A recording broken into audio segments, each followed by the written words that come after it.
So hello guys, welcome back to the new video of Tech Cure.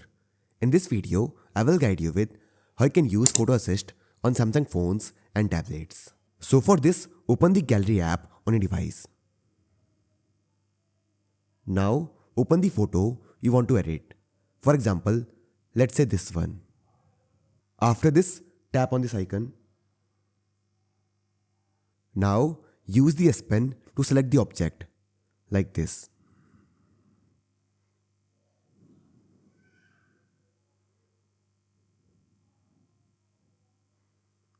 Now to move the object, long press it. And now you can move it anywhere like this. Once done, tap on generate. And this will generate the image. Now tap on save copy.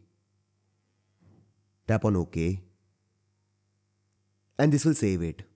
So this is how you can use Photo Assist on Samsung phones and tablets. So I hope you find this video useful. And if you do, then don't forget to like this video and subscribe our channel.